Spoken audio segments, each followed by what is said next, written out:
apresentação iniciada. Para quem não me conhece, meu nome é Rafael de Souza Lira, eu estou presidente da Comissão de Cultura e Eventos da Subseção de Pinheiros. A palestra de hoje promete ser um sucesso. Eu gostaria aqui, em nome da diretoria, primeiro justificar a ausência do nosso presidente, e me pediu aqui para fazer os cumprimentos iniciais, mas por conta desse mundo de lives agora todo mundo tem compromissos nos mesmos horários, né? Então faço aqui esse comentário inicial para desejar boas-vindas a todos e todas que estão aqui, e também para parabenizar as duas comissões. Essa live é um trabalho conjunto da Comissão de Direito Penal e da Comissão de Direitos Humanos da nossa subseção. Essa é uma prática que a gente incentiva desde o começo da gestão, né? A interação entre as comissões é muito importante para que a gente consiga acompanhar a dinâmica do direito, que também é multidisciplinar. Então, passo a palavra para o Dr. Tiago, para que possa fazer a apresentação dos palestrantes, a quem agradeço também, né? Não vou deixar os agradecimentos principais para o Dr. Tiago e o Dr. Léo, mas fica aqui meu registro de agradecimento. Está com a palavra, Dr. Tiago. Obrigado. Obrigado, Dr. Rafael. Em nome da OAB Pinheiros, eu agradeço aí a audiência de todas e todos. Antes de falar sobre o tema da investigação defensiva, gostaria só de registrar aqui o meu agradecimento ao Dr. Leonardo Palazzi, que além de amigo e grande advogado, tem aí feito, juntamente com as nossas comissões, conseguido uma sinergia muito bacana. Eu acho, salvo engano, acho que é o terceiro evento que nós fazemos aí entre as comissões. Enfim, eu acho que esse trabalho realmente tem sido bastante profícuo. Bom, a gente vai hoje tratar do tema investigação defensiva. É um tema em que pese ter sido regulamentado no ano de 2018, tem estado em voga há um pouco mais aí de ano e meio. Dentro deste trabalho de investigar, dentro deste tema de investigação defensiva, o nosso primeiro propósito, obviamente, além de ter aqui dois excelentes palestrantes que vão esclarecer bastante coisa para a gente, é trazer também um pouco desse tema e tirar um pouco o estigma da investigação defensiva, que eu tenho conversado com muitos advogados e, assim, por desconhecer até o provimento que regulamenta o assunto, muita gente confunde ainda trabalho de investigação defensiva com trabalho de detetives particulares, sem nenhum demérito aos detetives, que, inclusive, dependendo das circunstâncias, ajudam muito a gente nos trabalhos de investigação, e também a questão de pessoas entenderem que a investigação defensiva, até pelo próprio nome remeter à questão da investigação, trata-se de um instrumento que pode ser utilizado só dentro de um inquérito policial. Então, acho que o tema é muito mais abrangente do que isso. E para tratar o assunto aí, nós trouxemos hoje dois advogados, dois palestrantes aí que têm uma especialidade e uma experiência muito grande sobre o tema. Eu queria só primeiro apresentar a doutora Daniela Ágil. A doutora Daniela é advogada, especialista em técnicas de entrevista investigativa, é professora de técnicas de entrevista na pós-graduação em MBA da FIA-USP e é diretora de investigações empresariais na ICTS Protivit. Temos também aqui hoje conosco o Dr. Gabriel Bulhões, advogado criminalista. O Dr. Gabriel é pós-graduado em Ciências Criminais pela Universidade Cândido Mendes, a UCAM-RJ, é pós-graduado em Direito Penal Econômico pelo IBCCRIM, em parceria com a Universidade de Coimbra, professor universitário de pós-graduação. Ele é idealizador do projeto Ethos Brasil, projeto esse, inclusive, que eu aproveito aí para convidar a todos a conhecer, um projeto muito bacana, e é também autor do livro Manual Prático de Investigação Defensiva. Eu acho que com esses dois palestrantes aí, nós teremos hoje muita coisa a aprender, E eu gostaria de passar agora a palavra ao Dr. Leonardo Palazzi para que faça aí as suas considerações iniciais e depois passe a palavra ao Dr. Gabriel, se não me engano, é ele quem vai começar. Obrigado, boa noite a todos. Obrigado, Tiago. Queria mais uma vez agradecer a sua parceria para fazermos aqui mais um evento da nossa OAB Pinheiros, né? Um tema de extrema importância, como você já mencionou. Além do provimento, ele demonstra aí, e os nossos palestrantes vão poder explicar um pouquinho melhor, uma nova possibilidade aos advogados, e não só aos advogados criminalistas, para conduzirem de uma maneira mais completa a defesa dos interesses dos seus clientes, né?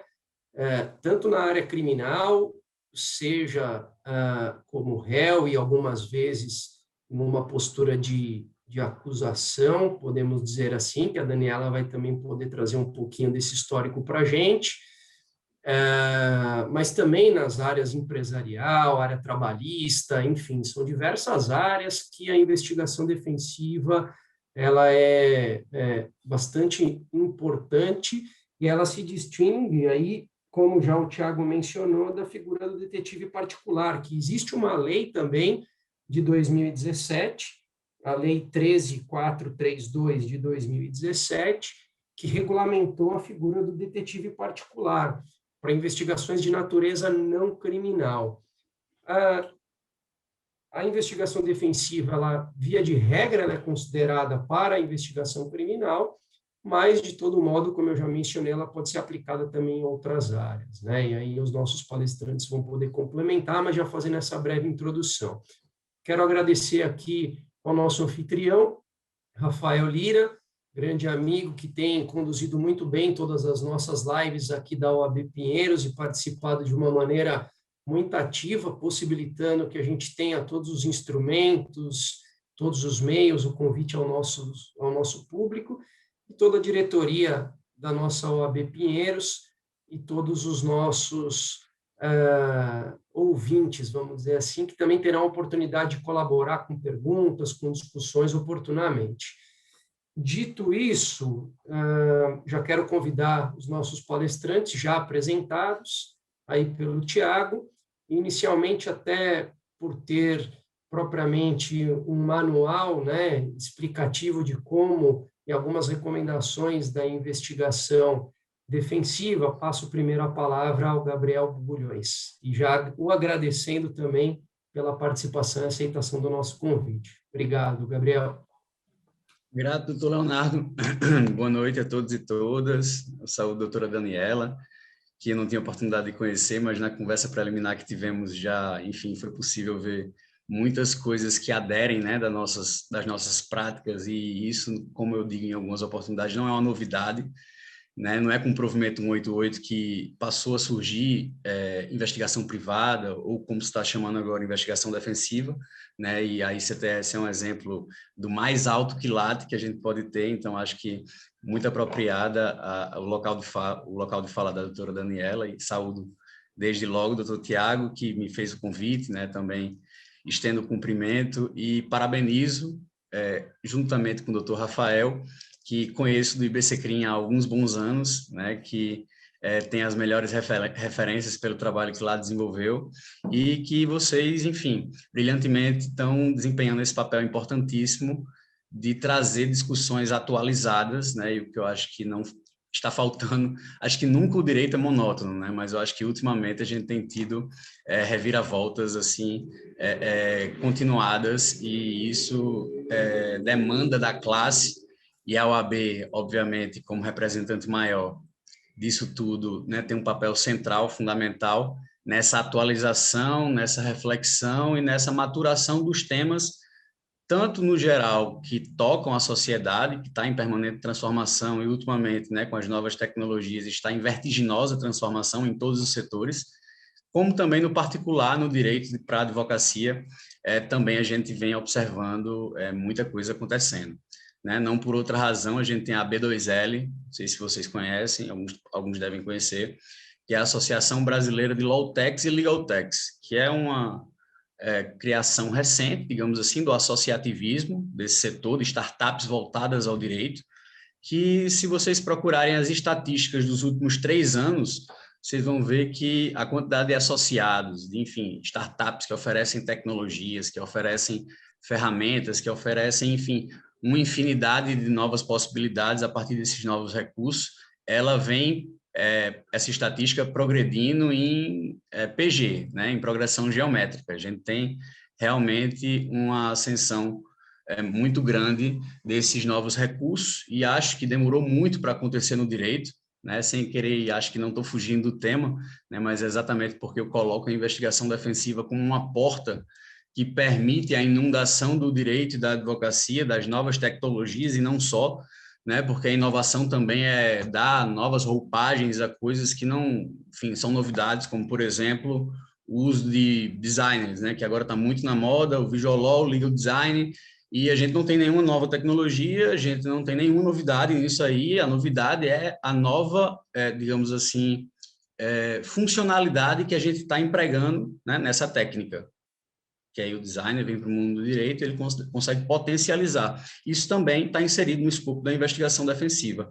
Eu tenho uma questão, antes de passar a fala propriamente dita, eu tenho uma apresentação, eu não sei se é conveniente ou não, compartilhar aqui a tela para vocês. Inclusive, tem alguns recursos visuais, eu falo de algumas coisas que eu apresento exemplos, né? Eu acho que, não sei se eu quebro o protocolo ou não, mas aí fica para vocês da organização essa decisão, tá? Só para eu saber se sigo aqui só na verbalização ou se eu apresento esse recurso visual também. Doutor Tiago, por mim, Rafael. Por mim, nenhuma objeção, Gabriel. Por mim também não. Vê se você consegue aí, Perfeito. Gabriel. Tá dizendo para você me compartilhar me colocar como co-host, Rafael. Vou fazer o seguinte, então. Vou te pedir uma gentileza aqui, porque eu estou pelo celular. Eu te passo o host. Você habilita a função de múltiplo compartilhamento e me devolve, tá? Certo. Um minuto. Vou tentar acertar aqui, tá? Qualquer coisa eu pergunto. Mas, mas, de toda forma, já dando continuidade, é um tema que está em voga, né? E que a gente teve, inclusive, nessa semana, importantíssimas mudanças. Pronto, acho que eu coloquei. Só que você tem que liberar aí eu vou lhe colocar o compartilhamento múltiplo para você conseguir me devolver. Foi isso. Vamos ver agora aqui. Pronto, vai dar certo.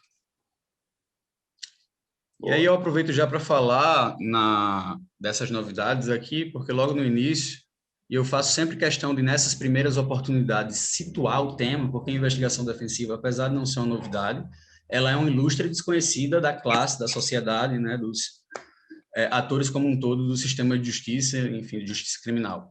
Então, eu acho que não adianta a gente partir para exemplos concretos, partir para discussões mais aprofundadas, sem antes situar, contextualizar o tema, né? Por isso também foi uma sugestão minha, a ordem de falas, porque exatamente para a gente poder aproveitar o máximo potencial da fala da doutora Daniela, né, que vai abordar aqui casos práticos, ferramentas, etc., a gente precisa saber um mínimo da teoria, do arcabouço normativo, para poder, digamos assim, servir de norte para que qualquer colega que está presente aqui hoje, né, tenha segurança de, enfim, empreender de uma forma mais assertiva a investigação defensiva, sem correr, e aí eu não vou dizer nunca anular os riscos, tá? É importante ter a consciência, né, enfim, enquanto classe, enquanto profissional, que com isso nós estamos lidando com uma atividade que até então era monopólio do Estado, né, de agências de controle do Estado, que mexe com o brio e com o brio de determinados agentes e com o corporativismo em alguns aspectos dessas instituições relacionadas, e que tem um flanco de vulnerabilidade enorme para a advocacia, né, no sentido de que existem várias hipóteses disso acontecer. Eu posso fazer tudo certo e ser mal interpretado pela autoridade da ocasião. E aí essa interpretação dela pode ser dolosa ou pode ser culposa. Ela pode não entender o instituto e ter ali numa situação, digamos, que ela enxerga uma penumbra, ter uma interpretação equivocada, sem qualquer tipo de dolo nisso. Ela pode fazer isso achando que está acertando. Ou ainda pior, ela pode fazer isso dolosamente, né? Encontrar uma situação ali que dê margem a interpretações e utilizar aquela pior interpretação possível e imaginável, né, forçosamente colocada, para imputar, por exemplo, e aí um crime gravíssimo, né, de obstrução à justiça, por exemplo, da 12.850, ou o crime de fraude processual, o crime de coação no curso do processo, um crime de falsa perícia, enfim. A gente tem colegas hoje no Brasil que estão respondendo, alguns colegas estão presos, e aí, com relação a isso, o advogado, ele pode estar agindo de forma correta e ser mal interpretado, doloso ou culposamente. E ele pode ainda estar agindo de forma incorreta.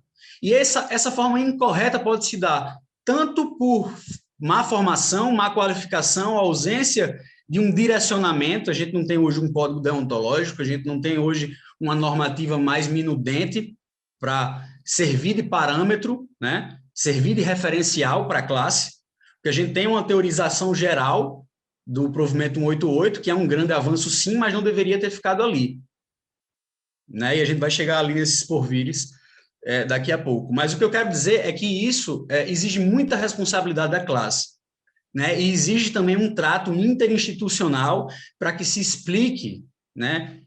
Digamos assim, num debate coletivo, pode-se dizer, né, com os demais atores do sistema e com a sociedade, qual é a nova função da advocacia ressignificada a partir de então, né, com essas novas possibilidades que a investigação defensiva traz. Só confirmando, já apareceu para vocês aí a apresentação? Certo. Então, o título da apresentação já é bem sugestivo, né? Investigação defensiva à porta das novas tecnologias para o processo penal e para o tribunal do júri. Aqui, obviamente, eu estou aproveitando uma outra fala, né, até pela como eu disse, correria extrema que eu tive para chegar aqui, que só situando, eu tive um atrasozinho curto, e aí já pedindo minhas excusas a todos vocês, porque eu tive que vir, eu estava em isolamento completo em Natal, tive que vir realmente porque foi uma questão, digamos assim, imprescindível, a minha vinda para cá para fazer um júri que vai acontecer presencialmente, enfim, uma situação, e aí era exatamente nesse sentido essa fala, tá? Só justificando a vocês isso. Eu vou passar aqui.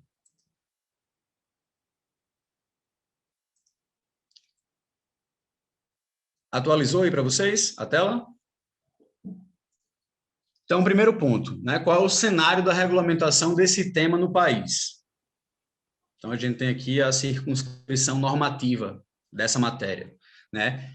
Primeiro, eu vou colocar aqui, né, essa situação que já está em vigência, o provimento 188, que desde dezembro de 2018 é o primeiro ato normativo, embora infralegal, né, mas que disciplina de forma legítima pela nossa entidade de classe máxima, com uma atribuição conferida pelo Estatuto da Advocacia e da OAB, né, mas que, a gente pode dizer, foi um passo tímido, acho que eu posso assim definir, no sentido de que, por exemplo, a proposição originária, ela possuía mais de 35 artigos, e o que foi aprovado ao final foram 8 artigos. E a gente teve lá somente o que se referia à conceituação, a uma espécie de teoria geral do Instituto. Tudo aquilo que se referia às técnicas de investigação em espécie, tudo aquilo que se referia à possibilidade de autuação do instrumento, que é o auto de investigação defensiva, o inquérito defensivo, e outras situações mais foram excluídas desse texto para uma maturação posterior que acabou não, digamos assim, se desenvolvendo, né? E aí a gente tem hoje o provimento 188, que lança a advocacia nesses novos desafios para os quais nós não fomos formados, é preciso reconhecer isso, e muita humildade nesse momento vai fazer com que a gente busque a qualificação necessária para fazer isso tudo com segurança, né? Então é preciso a gente primeiro reconhecer que nós, por exemplo, na faculdade não temos nenhuma matéria que toque nem lateralmente nesse conteúdo, né? A gente precisa reconhecer isso. E aí talvez seja já uma questão de uma pauta, enfim, para a OAB, a médio prazo, né? Tentar, de uma forma ou de outra, encaminhar. Por outro lado, a gente tem o projeto de reforma global do CPP, que nasce lá em 2009, no PLS 156, né, que teve ali, no início de tudo, os trabalhos capitaneados pelo senador José Sarney, e que vai depois para a Câmara dos Deputados em 2010, na forma do PL 8045, e lá tramitava em banho-maria, até bem recentemente, né, sem nenhuma modificação significativa, salvo os surtos, como é que eu posso dizer assim, de iniciativas que, como a gente diz na minha terra, era fogo de palha, né, que logo se apagava e a gente não tinha um encaminhamento concreto, nem de quando, nem de se nós teríamos o novo CPP. Agora, me parece, pelos últimos acontecimentos, e eu vi uma movimentação da OAB por meio do Conselho Federal nessa proposição aqui, que é o terceiro item dessa tela, que leva, na forma de sugestão à comissão do novo CPP, o texto ipsis literis do provimento 188, né? E aí, a priori, inclusive eu, pessoalmente, acreditei que seria uma perda de oportunidade deixar de pautar questões como alargamento de prerrogativas, questões como tudo aquilo que poderia ser encarado como inovação legal, que, no final das contas, foi dissecado da proposta do provimento para não ter nenhum calcanhar de Aquiles no provimento 188 que alegassem, né, a inconstitucionalidade por estar inovando a ordem legal através de uma norma administrativa, que seria inconstitucional, né, por um vício aí formal quanto à fonte. Então, tudo aquilo que poderia ser interpretado como uma inovação legislativa que estava no texto originário, que resultou no provimento 188, foi retirado. E tudo aquilo poderia ser encaminhado nessa sugestão ao Conselho, pelo Conselho Federal ao Congresso, né, para que não somente aquilo que foi pensado para um status de norma infralegal, administrativa, tivesse vez no novo CPP, mas também aquilo que poderia avançar ainda mais na matéria. Enfim, isso aí, para o bem ou para o mal, acredito que foi um novo grande avanço, mesmo que passe da forma como está, né? E aí alguns grupos estavam se articulando para tentar fazer algumas sugestões e acho que ainda há tempo, né? A gente tem o último calendário da comissão do novo CPP acontecendo nesse instante, está divulgado, está acontecendo nesse momento, nessa semana, reunião de manhã e de tarde. Amanhã à tarde vai ser a comissão, a reunião da comissão que vai tratar especificamente sobre a investigação criminal, tema o qual a investigação defensiva se insere, né? Então, está acontecendo aí de bastidor, digamos, de uma forma até difusa, uma movimentação para tentar chegar lá, nessa reunião, algum conjunto de sugestões que possa aproveitar e dar um passo ainda maior na consolidação dessa regulamentação legal, né, do Instituto. Então, vale a pena vocês verem, foi divulgado pelo deputado João Campos, que é o responsável pelo parecer substitutivo do relator, né? Então, é um trabalho, inclusive, articulado, não há divergência interna no âmbito da comissão, né? Foi exatamente para absorver outras emendas e considerar outras propostas e tudo mais. E lá ele trata um capítulo inteiro, né? Trazendo uma sugestão também, ele lembra em memória, o deputado Luiz Flávio Gomes, né? Saudoso ex-presidente do IBCCRIM, que levou essa bandeira ao Congresso, né? Com unhas e dentes, por assim dizer, e que fruto do seu esforço também foi o resultado desse capítulo inteiro, que está lá do artigo 44 ao artigo 49, mantendo ainda a menção no artigo 13, né, desse novo texto que possivelmente teremos do Código de Processo Penal Brasileiro, né, que a gente tem, como todos vocês sabem, um esqueleto no armário, de 1941, que atravessou 2 ditaduras, 3 constituições, né, que tem uma inspiração declaradamente fascista, que nasceu no bojo de uma ditadura, era Vargas, né, do Estado Novo, que foi outorgada, né, não é, enfim, fruto de um processo democrático e que tem o espelho no Código Tirocco, que era o código do fascismo italiano, né? Então a gente tem a pior referência possível. O Brasil, o último país ainda que não tem uma reforma global do CPP pós-ditaduras, digamos assim, do século XX, em toda a América Latina, né? Então, na verdade, é uma grande vergonha internacional que isso ainda esteja sendo pautado, enfim, com grande atraso, mas antes tarde do que nunca, né? E a gente tem vários avanços.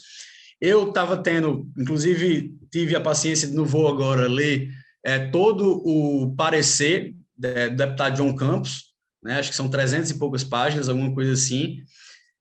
Muitas emendas rejeitadas, né? Mas muita coisa que foi incorporada das novas legislações, fazendo um todo sistêmico, que é um ganho, porém, com grandes perdas em alguns aspectos, né, no sentido das garantias individuais, fundamentais, enfim, algumas questões do tipo execução provisória da pena, que passa a ser regulada pelo CPP, né, após o julgamento de segunda instância, e outras mais que eu não vou cansar vocês também, por não ser objeto da nossa discussão. Isso aqui é só para contextualizar. Então, alguns desafios que a advocacia hoje tem nesse novo cenário, né? Um desafio que é a necessidade de compartilhamento instantâneo, né? A doutora Daniela vai poder falar melhor que eu, que se trabalha com uma velocidade quase que inestimável da geração e do cruzamento de informações, de dados, né? Hoje a gente está na era da informação, na era dos dados. E, além disso, nós temos essas informações sendo geradas em, digamos assim, alta escala, a partir de múltiplas fontes simultaneamente, né? Isso tudo sendo tratado, sendo, digamos assim, de alguma forma encaminhado a partir de um trabalho com equipes de múltiplos atores, tanto internamente quanto externamente. Então, o advogado, a banca, o escritório, ele vai ter o advogado condutor, ele vai ter advogados auxiliares, eventualmente, pode ter secretários paralegais, pode ter estagiários lidando com isso tudo, enfim, tratando da matéria em tempo real, né, com um grande volume de dados envolvidos. Existem N possibilidades de se usar profissionais auxiliares ao nosso trabalho, de equipes de levantamento de campo, com detetives particulares, como foi muito bem falado, né, que acabam sendo alongamanos da advocacia, que não tem como uma delegacia de polícia, né, um agente concursado à sua disposição, enfim, como o Ministério Público tem policiais cedidos, etc. Então, o detetive particular pode ocupar muito bem esse papel. E peritos, e empresas de suporte a litígios, e empresas que têm ferramentas tecnológicas de mineração de dados, de reconstituição de cenas de tiro em realidade virtual, enfim. As possibilidades são enormes, a gente poderia passar muito tempo aqui falando sobre isso.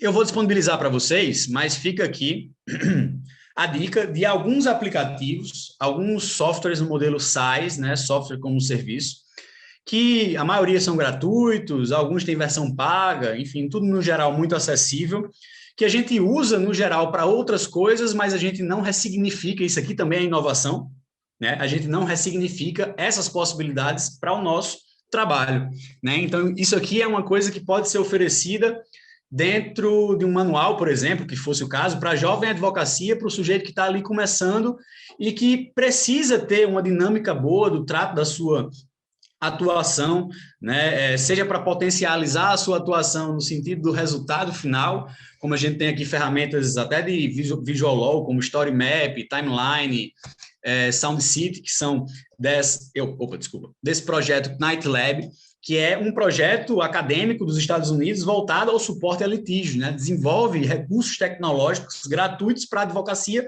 norte-americana.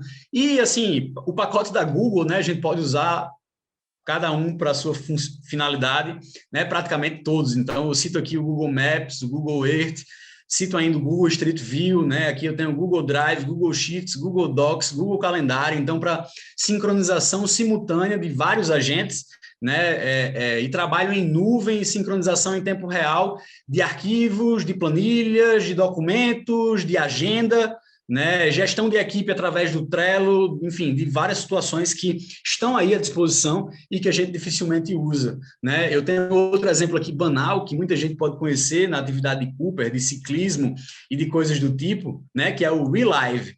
É um aplicativo que vai lá fazendo a sua, como é que eu posso dizer, marcação geográfica com velocidade, etc., que tem uma integração com georreferenciamento, com imagens de satélites, etc., e você consegue fazer qualquer representação geográfica que você queira e possa refazer o trajeto, obviamente, né? E que isso pode servir para N situações, né? No âmbito criminal, inclusive.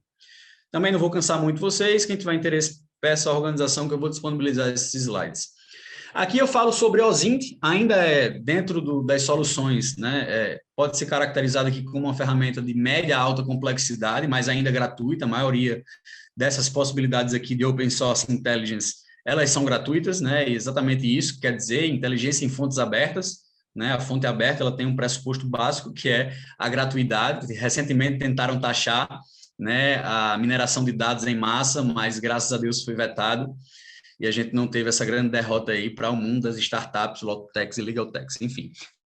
Vocês estão vendo aqui, abrindo e fechando essas opções e a tela? Está carregando para vocês? Não, sim. Certo. Isso aqui, pessoal, vocês colocam Framework OSINT no Google, vocês acham isso aqui na primeira opção, certo? Isso aqui é um catálogo de ferramentas. Aqui é uma gravação de tela, tá? É uma gravação da minha tela que eu fui abrindo e fechando só para exatamente representar aqui, ilustrar aqui o potencial disso tudo. Mas aqui você tem N ferramentas de extração de metadados, de investigação na Dark Web, de redes sociais, levantamento de IPs, de e-mail, usuários, domínios, né? Tratamento de vídeos, documentos, imagens, enfim, um sem número de coisas aqui. Vale muito a pena vocês conhecerem. E aqui tem ferramentas, inclusive algumas mais avançadas, algumas pagas, né? Enfim, nem tudo é gratuito também, mas no geral, o que a experiência vem me dizendo é que a complexidade dos casos acompanha em regra, óbvio que tem exceções, mas a complexidade dos casos acompanha em regra o potencial, digamos assim, de recursos que podem ser disponibilizados, o budget, digamos assim, da investigação, em termos de ferramentas e recursos auxiliares. Se eu passar do meu tempo, vocês me avisam, tá? Eu vou dar uma acelerada aqui, mas só para respeitar ainda o protocolo, qualquer coisa, se faltar 5 minutos, vocês podem me chamar a atenção aqui. Um outro desafio, né, ainda no trato de grandes volumes de informações, né, partindo dessa premissa de que existem múltiplas fontes, a gente tem uma velocidade colossal de geração de conteúdos e há, naturalmente, uma incapacidade humana de cruzar esses dados a contento. Algo natural.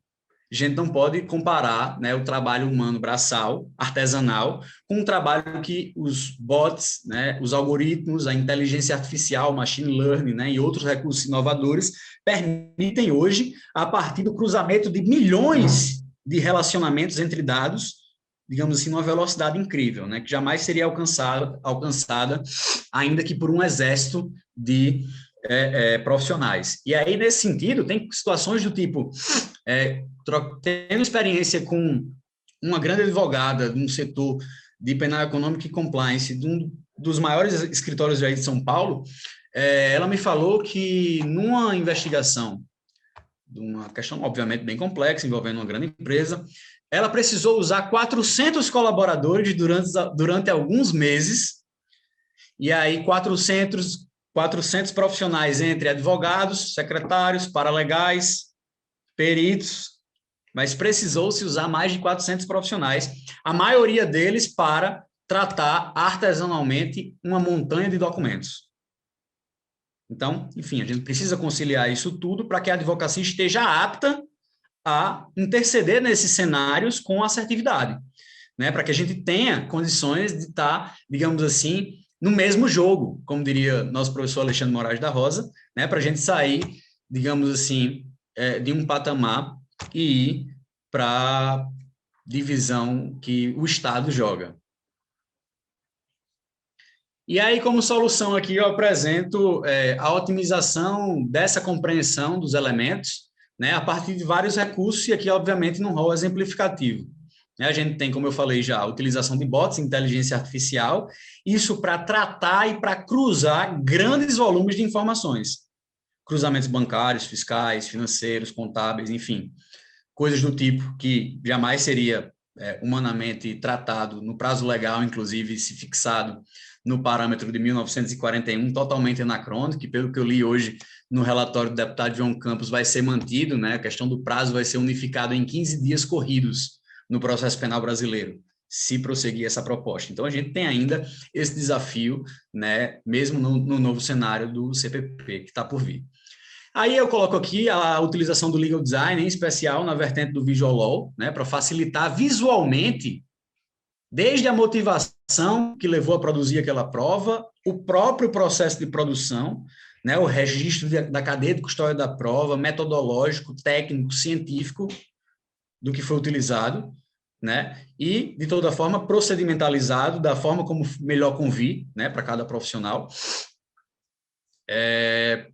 A gente tem também a possibilidade de mineração de dados, né, esse processo de data mining, que exatamente cruza centenas, milhares de fontes de informação, fontes abertas, fontes fechadas no sentido de fontes comerciais ou privadas, né? Tudo respeitando, obviamente, o Marco Civil da Internet, LGPD, direitos alheios. Isso aí é algo fundamental hoje em dia, porque a informação qualificada interessa a todos os setores. Na Ethos, a gente tem uma demanda altíssima, né? A gente tem um produto lá chamado Relatório de Inteligência Privada. Então, a gente tem uma dúzia de ferramentas das disponíveis no mercado, a gente extrai o melhor de cada um e entrega, digamos assim, até a alma do alvo, né? E a gente faz isso sem sair da frente de um computador e sem ofender qualquer direito fundamental alheio. Aí a automação de tarefas repetitivas e tarefas manuais, em larga escala, se for possível, né? A automação de documentos, que hoje é uma realidade. E aí, nesse sentido, eu falo para vocês aqui em primeira mão do lançamento da plataforma Ethos, que vai exatamente viabilizar a autuação dos autos de investigação defensiva, dos inquéritos defensivos, né? Respeitando cadeia de custódia de prova, com segurança da informação, padronização visual, situações do tipo. E aí, empresas de suporte a litígios, que a gente pode dizer que é um ramo de mercado que já existia no Brasil, né, de larga data, né? A gente tem um exemplo aí da ICTS, que eu classifico como uma empresa de suporte a litígio, né, que é uma empresa internacional e que talvez por isso foi tão pioneira e que pôde trazer para cá, né, algo que, por exemplo, perdão, nos Estados Unidos é uma realidade desde a década de 80, por exemplo. A gente pode falar da LexisNexis, que é a que eu tenho mais notícias, né, do cenário americano, que também desempenha um papel como esse lá nos Estados Unidos. Aqui uma breve apresentação do que faz uma empresa de suporte a litígio, né? Tem como objetivo auxiliar o cliente na elaboração de estratégias e obtenção de evidências para participação em processos judiciais e tratativas extrajudiciais. Vejam que eu não restringo aqui a questão da área criminal, porque todas as áreas do direito necessitam de provas para lastrear suas teses e hipóteses. E a investigação defensiva nada mais é do que a profissionalização disso tudo. Aqui um rol de exemplos de ferramentas, né, que a gente pode usar, desde blockchain, criptografia, extração de metadados em arquivos digitais, qualquer tipo de arquivo, um áudio, um vídeo, uma conversa, uma página da internet, qualquer coisa.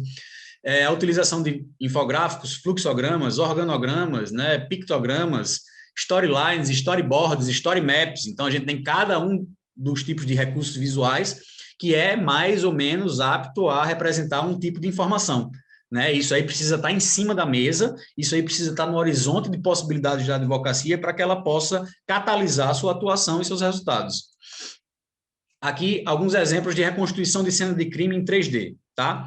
Então, eu vou mostrar desde algo muito simples, isso aqui a gente fez com a equipe interna do escritório, né? É um engenheiro civil que tem uma experiência em AutoCAD, SketchUp, programas básicos que qualquer engenheiro ou arquiteto sabe mexer, né? Que foi lá nessa cena. O objetivo aqui era demonstrar que o sujeito de laranja estava encurralado pelo cenário, né? Ele não poderia fugir e ele respondeu ali numa legítima defesa a uma tentativa de saque da arma do sujeito de amarelo, o sujeito de laranja, né?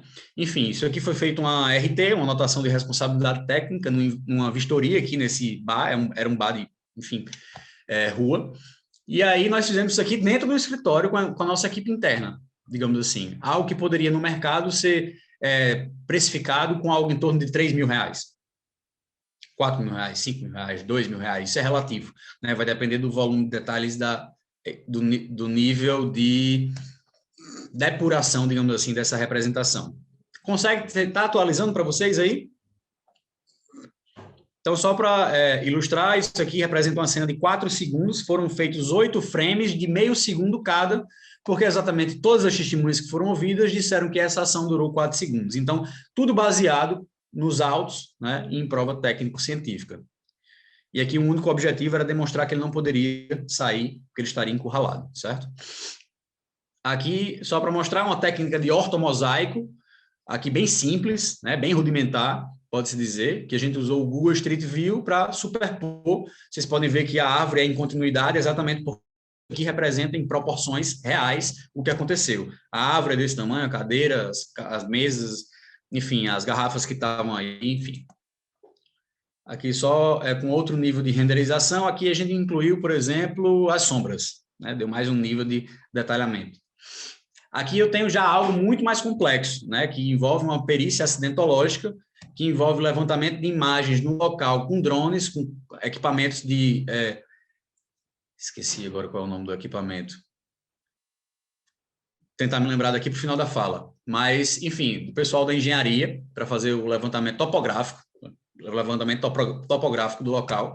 E a gente teve aqui no levantamento topográfico mais de 600 pontos que foram metrificados, mais as imagens dos drones, que são essas imagens aqui que vocês estão vendo, que são reais, e o único que foi construído, a única coisa que é construída aqui nessa cena são os veículos, né? Os veículos exatamente iguais aos veículos da batida e que terminam nas exatas posições que foram no croquis lá do flagrante, posicionados, e que tem como base em cálculos de física, matemática e outras questões mais, as deformações apresentadas nos laudos.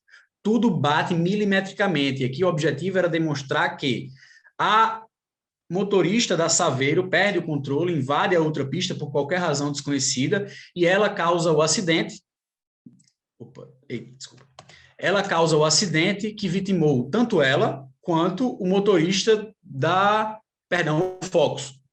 Falei errado. O Focus estava vindo, invadiu outra pista e morre ela, que era motorista do Focus, e o motorista da Saveiro, que ficou imprensado no caminhão. Daquelas coisas que, enfim, acontecem na vida, a Saveiro e o caminhão eram da mesma empresa e eles não sabiam que um era o outro, que eles não tinham comunicação, estavam em diligências autônomas, digamos assim. E, de repente, a empresa se viu nesse impasse, né? A gente tem um acidente com 2 vítimas fatais envolvendo 2 veículos da empresa, com 2 motoristas funcionários da empresa. Um que foi vitimado, uma das vítimas fatais. Então, a gente fez esse trabalho aqui exatamente para demonstrar que não haveria responsabilidade de nenhum dos motoristas da empresa, que a responsabilidade era da motorista do Focus, né? E a gente teve uma situação que ficou devidamente comprovada.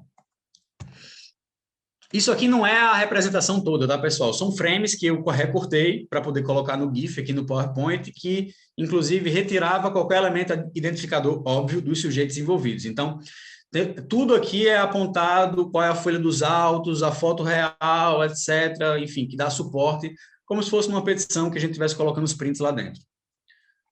Aqui a gente tem uma outra discussão de trânsito, na verdade, aqui um outro episódio no trânsito, dessa vez uma discussão banal, que se transformou num, enfim, processo que não deveria ter tomado essa dimensão, mas o sujeito do carro da frente, depois de uma discussão, finge que vai embora, pega a velocidade ali no retorno, né, volta e bate de frente, e o outro sujeito estava dentro do carro procurando uma caneta para anotar a placa do que estava fugindo, em tese, né, e aí o carro é batido e ele cai e tem um traumatismo craniano. Né? E aí a gente teve um caso de tentativa de homicídio que, enfim, encaminhado ao Tribunal do Júri. Aqui uma lista de dados, eu acho que já estou extrapolando meu tempo aqui, de serviços investigativos de suporte, né? Só exemplificando, a gente pode usar ciências contábeis, eu chamo aqui de contabilidade de complexidade, que é uma contabilidade que usa não só o saber contábil, usa o saber do economista, do atuário, né? Outros saberes que dão uma roupagem não só contábil, mas também econômico-financeira, né? Ciência da informação, computação forense, a análise de quebra de sigilo bancário, fiscal, telemático, telefônico, a possibilidade de degravações em massa com inteligência artificial e instâncias de redundância nessa correção humana, equipes de levantamento de campo, né, com detetives, enfim, medicina legal, aí as ciências da criminalística clássica, né, documentoscopia, grafotecnia, papiloscopia, enfim, tudo isso que a gente já sabe. E aqui alguns contatos eu deixo para vocês, se quiserem conhecer mais sobre o projeto, eu também sigo à disposição pessoalmente para eventualmente tirar alguma dúvida teórica ou prática que vocês tenham e eu possa ajudar. Tá? Com isso eu finalizo minha apresentação, devolvo a palavra ao doutor Tiago, é isso que está no cerimonial. Estou tentando finalizar aqui. Mas aqui. Pronto. Obrigado, Gabriel. Acho que sua exposição foi muito legal aí, inclusive, sobretudo por conta daquilo que nós falamos no início, né, da questão da complexidade de onde a investigação defensiva pode chegar e o que ela pode proporcionar aí de benefícios, né, aos processos, sendo, enfim, em prol do acusado, sendo em prol do defendido. Muito bacana. Eu passo a palavra agora, sem mais delongas, também à doutora Daniela. Boa noite a todos, pessoal. Então, conforme já fui apresentado, eu sou a Daniela Ágio. Quero primeiro agradecer o convite, né, de estar aqui hoje batendo esse papo com vocês. Então, quero agradecer aí ao Dr. Leonardo Palazzi, Dr. Tiago Afonso, ao OAB Pinheiros e as comissões aqui envolvidas, né, com imenso prazer, enfim, que eu estou aqui hoje batendo esse papo e aprendendo muito também. Acho que a fala do Gabriel foi uma verdadeira aula aí, né? O Gabriel é mestre aí no assunto de investigação defensiva. Enfim, e para mim ficou um desafio aqui muito grande, né, pessoal, complementar aqui a fala do Gabriel, né? Então, bom, embora eu seja advogado, embora eu tenha formação aqui, né, em advocacia, eu não exerço a profissão, tá? Então, a visão que eu tenho de investigação é uma visão mais daquele lado que o Gabriel mencionou aqui, enfim, daquela consultoria que pode ser dada numa situação, né, de auxílio aqui numa defesa ou até mesmo em algumas situações até numa acusação, tá? Então, bom, a ICTS Protivity, acho que alguns aqui também nos conhecem, eu estou vendo aqui o Dr. Pedro Iocoi, também a gente enfim, já fizemos bastante trabalhos em conjunto, né, Dr. Pedro? Prazer aqui em revê-lo, assim como o Leonardo Palazzi também, já há mais de 10 anos aí que a gente, enfim, já teve a oportunidade de tocar vários casos em conjuntos, né? Então, a minha visão é uma visão mais de consultoria, né? Então, esse ICTS é uma consultoria em gestão de riscos. Hoje eu sou, enfim, a diretora aí da área de investigação. Historicamente, pessoal, acho que é importante eu trazer um pouco dessa visão. Até minha fala acho que vai ser curta, tá? Acho que é legal a gente deixar também aqui a sala aberta para debates, para perguntas, né? Para ter bastante tempo também de responder as dúvidas que eu estou vendo que estão surgindo aí no chat. Mas, historicamente, né? Assim como o Gabriel mencionou, a ICTS está aqui no Brasil há mais de 25 anos fazendo investigação. Tá? Só que há 25 anos a gente não dava esse suporte para os advogados, né, nesse processo de investigação. Então, a gente sempre foi contratado por empresas, né, que tem ali, que são vítimas, né, de situações fraudulentas ou de desvio de conduta, onde a gente tem que, e isso é muito presente ainda nos dias de hoje, tá? Onde a gente tem que basicamente encontrar aqui provas, evidências, né, muito mais numa posição de acusar as pessoas, né, ou numa posição do nosso cliente ali estancar aquele problema, né? Parar de sangrar, porque fraude é prejuízo, né? Então ele está tendo uma perda naquele processo, ele precisa estancar aquela situação, né? E muitas vezes sim, seguir com os trâmites aqui criminais e tudo mais para responsabilização penal dos envolvidos, né? Mas esse tipo de consultoria de investigação, pessoal, sempre foi muito mais utilizado aqui com viés aqui, né, de condenação até, né, da parte de acusação do que da parte de defesa, tá? Acho que alguém começou a compartilhar alguma coisa aqui. Imagino que tenha sido sem querer. Vocês me ouvem? Vocês estão me ouvindo bem? Sim, a gente está ouvindo. Já cancelei aqui a transmissão, que estava aberta para as pessoas. Bacana. E aí, eu acho que depois das grandes operações, né, pessoal, principalmente depois desses casos, né, envolvendo situações e atos de corrupção, é que eu vejo que houve uma mudança maior nessa perspectiva, e eu vejo que a gente é hoje muito mais procurado, né, por advogados, né, numa perspectiva preventiva e numa perspectiva, muitas vezes, de defesa, né? Ou seja, trazendo isso para o mundo corporativo, para o mundo empresarial, tem muitas situações que não é de conhecimento da empresa, quais foram os atos de corrupção ou situações, né, anteriores que aconteceram, né, que possam colocar a empresa em algum risco, né, e com isso é contratado um serviço de investigação para que a gente conheça quais são essas situações e a empresa possa se defender, às vezes até apresentando acordo de leniência e por aí vai, né? Então eu vejo que com o advento dessas grandes operações e com a lei anticorrupção aqui brasileira, eu vejo que a contratação, né, assim, que os advogados, eles começaram a ter uma atitude muito mais defensiva, né, ou buscar a investigação, de fato, a investigação defensiva, né, do que existia até então.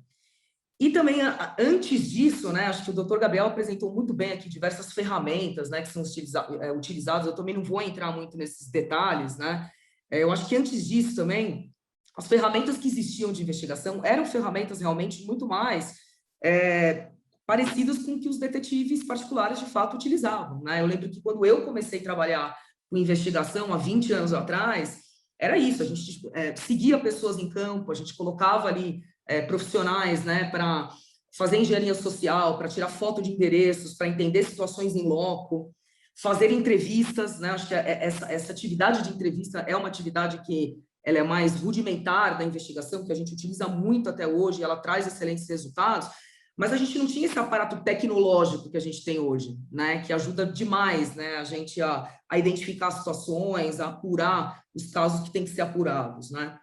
E eu vejo que com o advento da tecnologia, né, conforme o Gabriel também já mencionou, explanou muitíssimo bem, acho que a volumetria de dados que a gente tem para analisar hoje em dia, né, e em situações complexas, onde a gente tem distintas bases de dados, né, muitas vezes dados não estruturados, que a gente tem que transformar isso, colocar isso numa certa estrutura, né, para a gente investigar, deixou aqui as investigações muito mais complexas, né. E eu sinto que esse é um desafio que os advogados têm, né, e é uma percepção minha, tá, pessoal, até abrindo aqui já um pouco para debate, para a gente bater um papo, acho que esse é um grande desafio que os advogados têm, os advogados que atuam, né, nessa área criminal e que, enfim, querem exercitar de fato na prática, né, a investigação defensiva, é justamente conhecer essas metodologias de investigação, é justamente conhecer essas ferramentas, né. Conforme o doutor Gabriel falou, aqui tem uma questão que é super importante, que é como você preserva uma prova, né? Por que é importante ter uma cadeia de custódia, quais situações você tem que, às vezes, coletar uma prova com a presença de um tabelião, lavrar aquelas situações numa ata, né?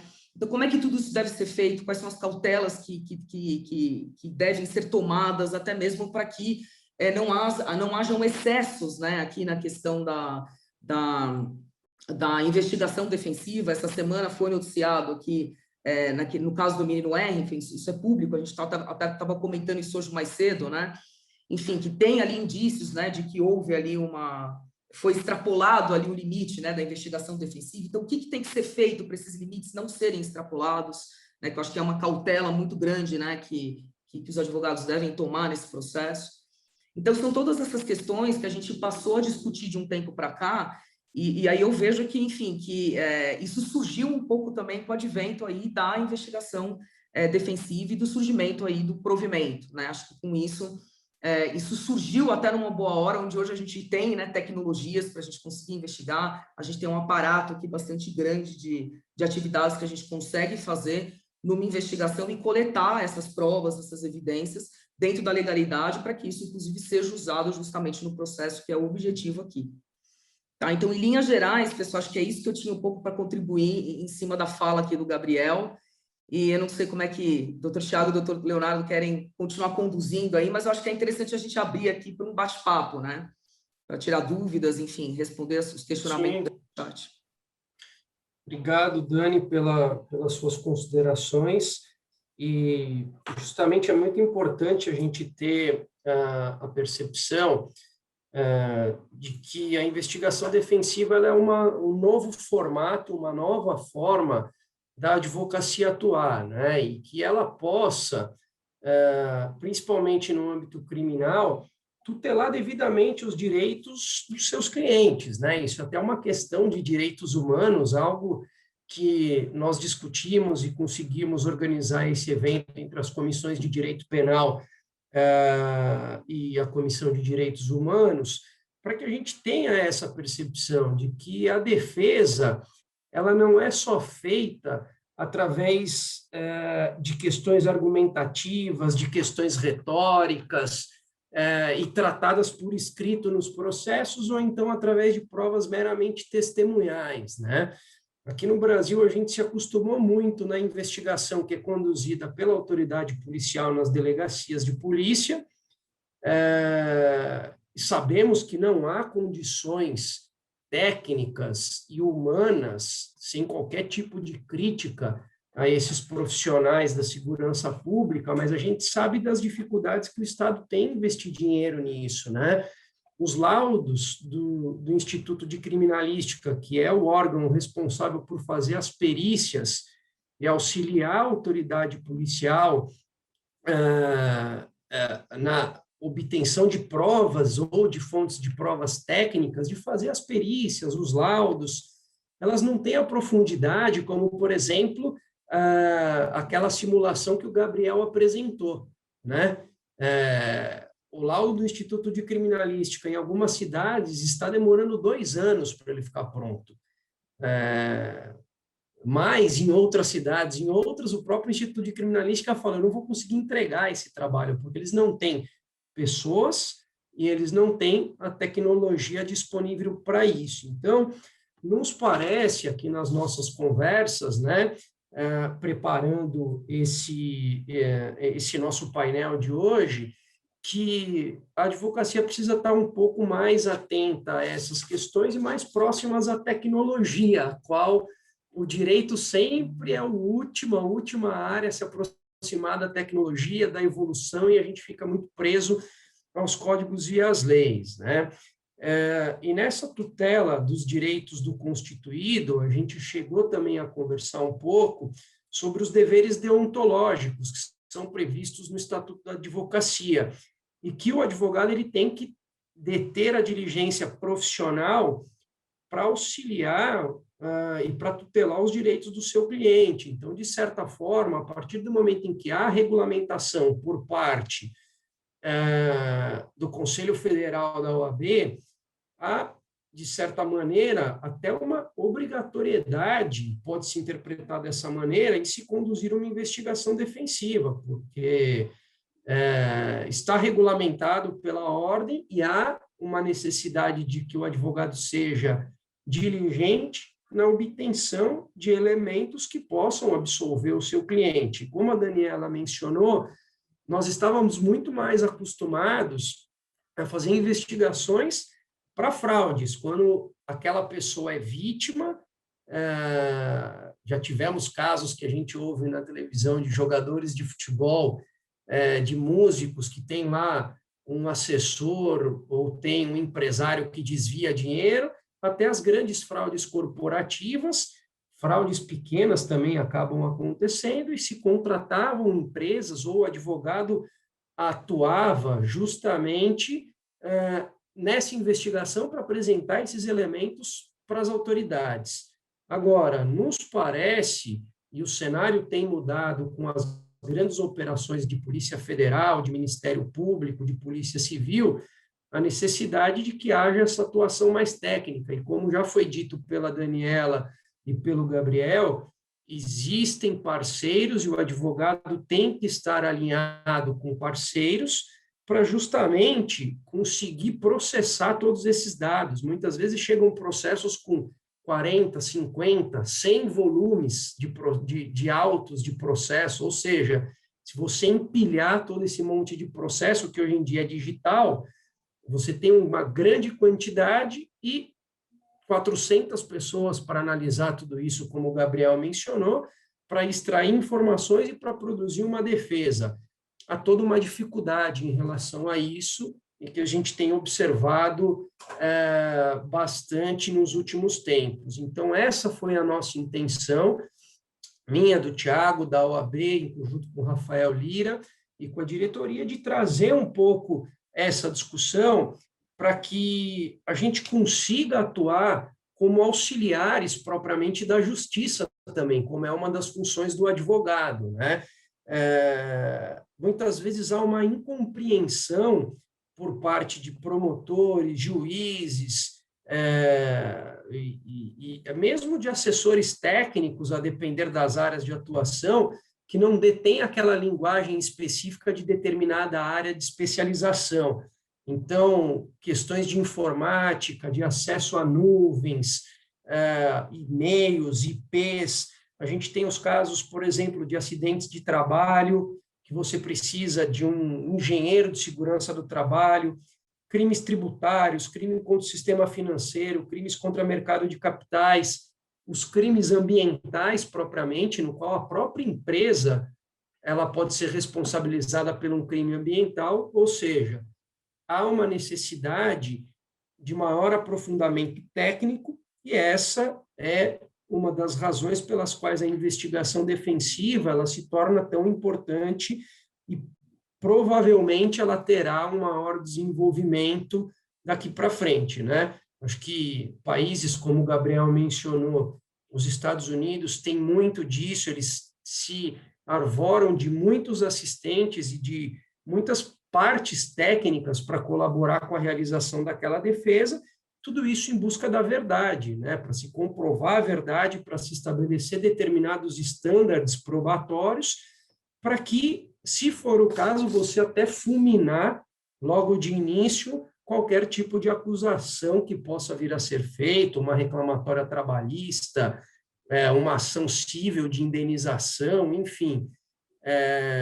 Não obstante a investigação defensiva fale expressamente no provimento que ela pode ser realizada em qualquer fase da persecução penal, como foi dito pela Daniela, isso já vem sendo feito há mais de 25 anos no Brasil, por uma empresa como a ICTS, sabemos que outras empresas também fazem isso, conduzem grandes investigações, assessoram grandes litígios. Veja, por exemplo, a empresa que o ex-juiz e ex-ministro Sérgio Moro está trabalhando, é uma empresa dessas, que auxilia nos litígios e tem parceiros técnicos na área de contabilidade, na área econômica, para poder auxiliar as empresas em todos esses tipos de litígios, né? Então, acho que vocês dois foram muito precisos nas exposições e ajudam bastante a gente compreender como nós podemos melhorar a nossa forma de advogar. Acho que esse também é um dos nossos objetivos aqui, e trazer uma melhor defesa aos nossos clientes, como um desdobramento do princípio da ampla defesa, em se falando aqui já no aspecto penal. Dessa forma, quero saber se o Tiago tem alguma consideração para fazer, o próprio Rafael também, os nossos membros de diretoria, para depois a gente poder passar aqui essas perguntas que já foram lançadas no chat e depois a gente abrir para intervenções aí de todos os participantes. O Tiago, você me permite falar primeiro? Claro.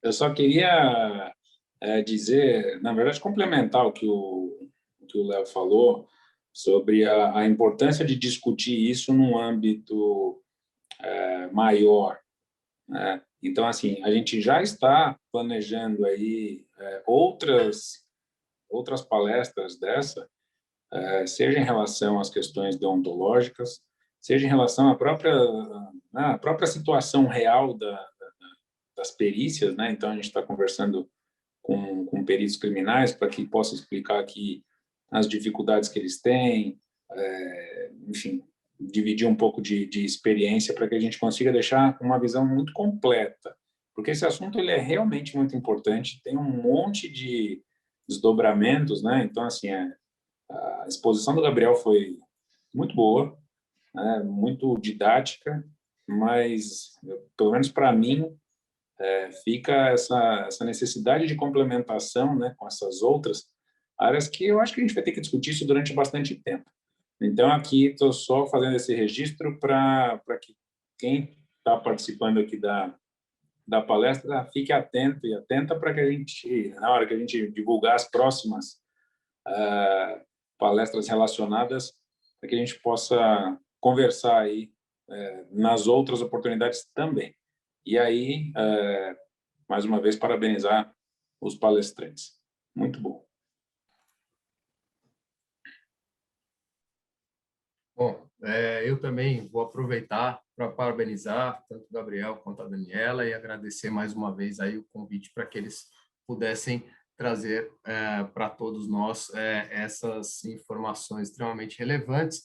Eu vou aproveitar aqui, acho que se o Léo Palazzi me permite, eu já vou começar fazendo uma provocação até em cima dessas questões de que nós devemos tratar ainda esse assunto da investigação com mais profundidade, divulgá-los com maior profundidade e também evoluir na questão da regulamentação e de todos aqueles pontos que o próprio Gabriel nos trouxe. Eu queria saber, até salvo engano, Gabriel, você no seu livro menciona isso. Hoje você tem os processos de investigação, sejam eles instaurados pela delegacia de polícia ou até mesmo os procedimentos internos do Ministério Público, já são um pouco mais, já são mais conhecidos, são talvez um pouco mais bem regulamentados, e as pessoas que lá estão também são muito mais bem preparadas. A gente ainda está um pouco aquém disso, mas eu acho que a gente tem um campo enorme para evoluir.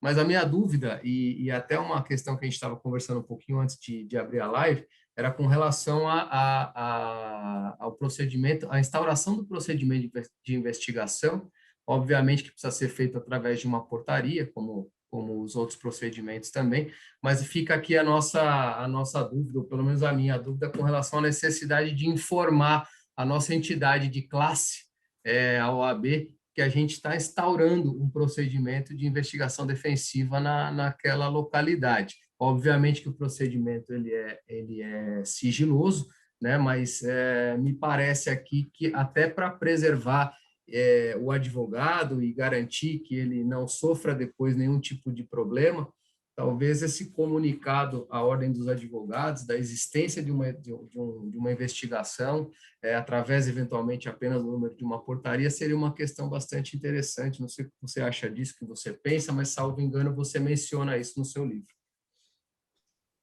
Certo, Tiago. Obrigado pela pergunta. Não há uma necessidade, porque não há nenhuma norma que nos obrigue, né? Isso, inclusive, era um ponto, digamos assim, originalmente proposto lá atrás, na proposição que resultou, né, saiu naquele processo de dissecação que eu falei, né, em que tudo aquilo que não era uma teoria geral da investigação defensiva saiu.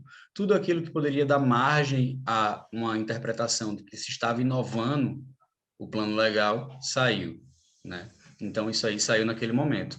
Eu defendo que sim, que há uma necessidade, até porque é preciso passar uma credibilidade externa, né, no sentido de auditabilidade e controladoria que precisa haver, né? A investigação do Ministério Público, em tese, tem um monitoramento e controle das instâncias correcionais do Ministério Público. Então, tem ouvidoria, tem corregedoria, tem CNMP, né? A Polícia Judiciária tem idem, corregedoria, ouvidoria, enfim, tudo isso. Tem todo um processo de formalização, obviamente, que a investigação pública vai ter como característica e a investigação defensiva não, né? Mas na proposta originária, sim, havia essa sugestão de que se instaurassem comissões, né, seccionais, subseccionais e no âmbito federal, no Conselho Federal, para tratar do tema da investigação defensiva, e essas comissões ficariam responsáveis, dentre outras questões, né, por fazer esse controle, catalogação e registro, que obviamente não ia invadir, não ia quebrar o sigilo profissional, né, não seria esse o objetivo, mas seria também um objetivo maior de até resguardo para a classe, né? Então, se eu vou lá instaurar uma investigação defensiva, eu comunico a ordem, certamente eu estou tomando todos os cuidados possíveis e imagináveis para cumprir a legalidade, para cumprir meus deveres éticos e tudo mais. Então, não há uma obrigatoriedade, porque não há uma norma que nos diga isso, nem infralegal, nem legal.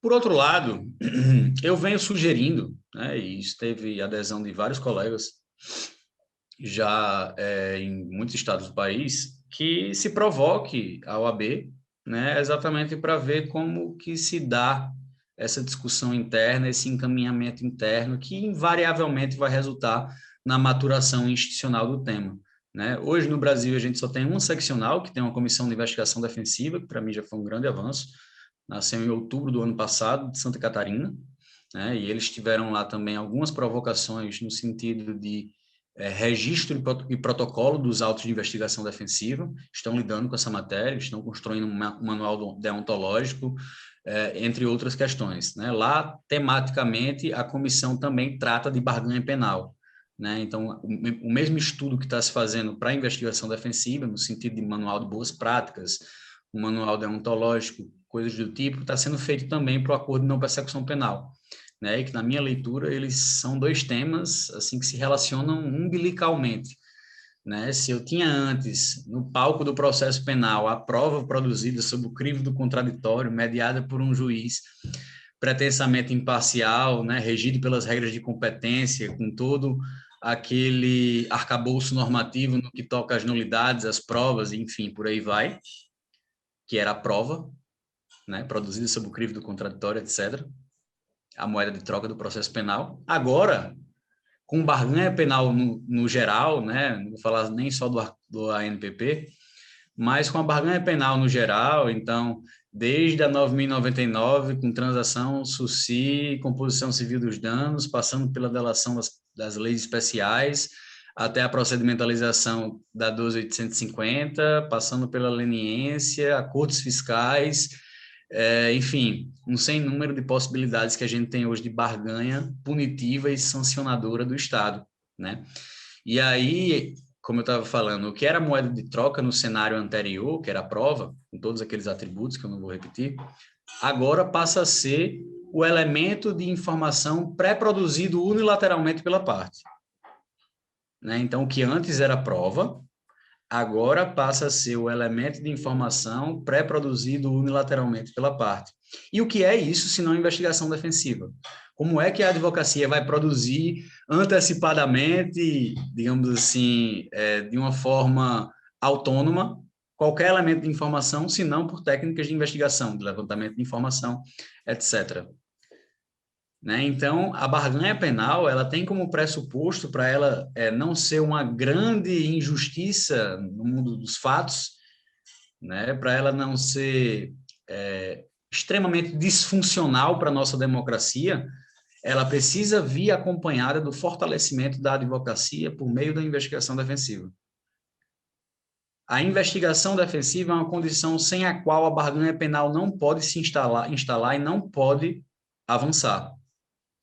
Porque antes o que eu tinha na vara, né, antes eu tinha no tribunal, o palco de todo esse debate, de todo esse cenário, agora é o gabinete que se transformou num balcão de negócios do órgão do Ministério Público respectivo, né, e tudo isso vai se dar a portas fechadas, né? A competência antes, que tinha uma aderência legal e constitucional muito maior dos profissionais envolvidos, que tinham ali debates publicizados, registrados, que tinham auditabilidade posterior, para voltar a esse tema da controladoria. Então, a gente tem, hoje, uma negociação que ela depende basicamente de dois fatores na minha leitura: a informação e a competência negocial. A informação é a investigação defensiva que lhe proporciona. E a aptidão negocial, a competência negocial, é um saber que nós, profissionais do direito, não fomos formados para dominar. Né? Lidar com negociação de múltiplos atores, com atores complexos, saber usar legitimamente um blefe, né? Saber identificar ali uma artimanha que, enfim, seja fruto de uma má-fé negocial, coisas do tipo, né? O tirocínio de você agir, de você não agir em tempo e a modo. Tudo isso é algo que o profissional do direito não foi formado para fazer. E hoje o desafio está posto. Vamos excluir todo o resto, aqueles outros institutos, vamos focar só no acordo de não persecução penal, certo? O ANPP, segundo um estudo do CNMP, Conselho Nacional do Ministério Público, vai albergar de 70% a 80% da demanda da justiça criminal. Isso num curto espaço de tempo, certo? Então, isso quer dizer que, talvez, próximo ano, a gente já tenha essa realidade, de 7 a 8 processos a cada 10 vão ser resolvidos na barganha. E aí vem aquela reflexão que eu acabei de fazer, a necessidade da investigação defensiva e a necessidade da aptidão negocial. Isso é fundamental, urgente, necessário, assim, a gente pode dizer que isso tudo caracteriza um cenário calamitoso para a advocacia criminal e, em última análise, para o cidadão brasileiro, né? Convenhamos e reconheçamos isso. Então, é algo que, de uma forma ou de outra, merece nossa atenção.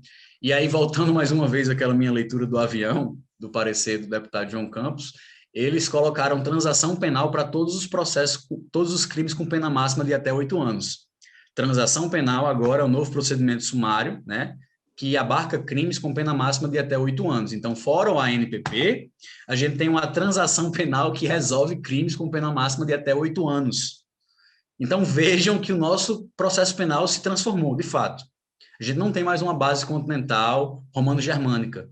né? Hoje, a maior influência do nosso processo penal, após essas transformações todas se concretizarem, se sedimentarem, é anglo-americana, né, de base aí, em tese consuetudinária, enfim, mas que pelo menos caminha para um processo penal acusatório, caminha para uma investigação defensiva que fortalece a advocacia, caminha para a valorização de recursos técnicos no processo penal, como assistente técnico, trabalho pericial, né, a cadeia de custódia, que é abordada no novo CPP, inclusive, no aspecto geral, mas não só.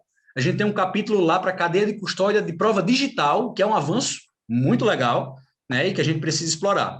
Aí, Tiago, não sei se até me estendi, perdoe a resposta um tanto quanto demorada, mas quis aproveitar a oportunidade para falar isso, colocar essa reflexão. Devolvo a palavra. Deixa eu aproveitar, Tiago, para fazer, acho que essa tua resposta nos ajuda a responder o questionamento da Gabriela Stricker do Vale. Ela fez uma pergunta: quais são as competências e conhecimentos, os skills aí em geral, que o advogado precisa ter, tanto para que a investigação defensiva ou a investigação de fraudes? Eu acho que você já mencionou duas, né? A informação, que o advogado vai precisar buscar informação e ter formação para isso, para saber como chegar até essa informação, e a competência negocial. Acho que esses são dois aspectos que você tratou. A Daniela faz muitas entrevistas, ela faz muitas investigações e colhe atas, depoimentos, de certa forma. Eu acho que a gente pode trazer vocês dois aqui para essa resposta, em conjunto com a pergunta do Christian aqui, se o advogado ou o investigador em geral, se ele pode intimar ou exigir condução coercitiva. Então, se vocês me permitem, primeiro responder a pergunta aqui da Gabriela, quais são as competências e os skills, e, por consequência, como é que se faz aí uma entrevista, um convite para testemunha. Por favor, fiquem à vontade. Você quer... Daniela, começa por gentileza. Então tá bom. Por favor, pode começar. Não, vamos lá. Eu acho que, enfim, foram citados aqui, conforme o Leonardo mencionou da fala do Gabriel, algumas soft skills, né? Mas a gente tem também as hard skills, que, enfim, existem cursos que você vai atrás, hoje tem isso, né? Eu acho que há um tempo atrás não tinha. Como é que eu aprendi a fazer investigação, pessoal? Aprendi na prática, tá? Não existia. A Faculdade de Direito não nos dá nenhuma base para isso, né? Enfim, eu também tenho, né? Sou advogada, conforme já foi mencionado aqui.